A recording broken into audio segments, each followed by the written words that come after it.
Petty old lady, you're only jealous since my parents are wealthy. My DL shrieked a toast at my retirement celebration. My son agreed. I mocked his real mother. You're worthless. I answered, then order your parents to pay back the $2 million loan I gave them. The freeloader collapsed, cup in hand. My response, my power. This story is about a time when everything I thought I knew about my family, my life, and even myself, came crashing down. My own son, the boy I'd sacrificed everything for, stood by as his wife publicly humiliated me at my retirement party. Can you imagine the gut-wrenching pain of being called useless and a bitter old hag by the people you love most? Because that night, something inside me didn't just snap, it shattered. And when it did, I decided they were about to learn exactly who they'd been messing with. My retirement party was supposed to be a celebration. 37 years as a bookkeeper at Henderson and Associates. They'd thrown me a beautiful gathering at the country club, white tablecloths, fresh flowers, even a cake with my name elegantly spelled out. I should have been happy. Instead, I stood frozen in the middle of the reception hall, watching my son, Damon, nod in agreement as his wife, Fallon, called me a bitter old hag. You're just bitter because my parents have money, Fallon had sneered, her voice cutting across the room like a physical blow.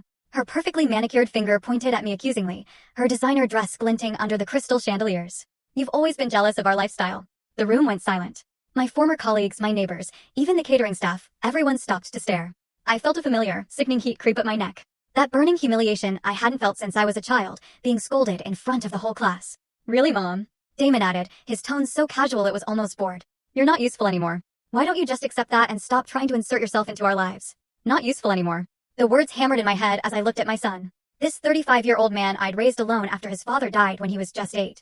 The boy I'd worked double shifts for, the teenager I'd sent to private school, even when it meant I ate peanut butter sandwiches for weeks.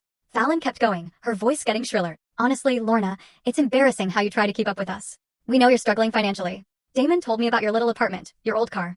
It's sad, really. She turned to the crowd, playing to them like an actress on stage. She keeps trying to give us advice about money when she can barely afford her own groceries. It's pathetic. A murmur rippled through the room. I could see the pity in people's eyes, the way they looked away when I tried to meet their gaze.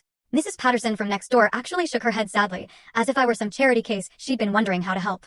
That's when something inside me finally snapped. Not the explosive kind that makes you scream or throw things. No, this was the quiet kind. The kind that feels like a door closing permanently. I took a deep breath and smiled. Not the fake smile I'd been wearing all evening, but a real one. The kind that comes when you finally stop pretending. Fallon, sweetheart, I said, my voice carrying clearly across the full story on the channel. Link below. Click now and watch what happened next.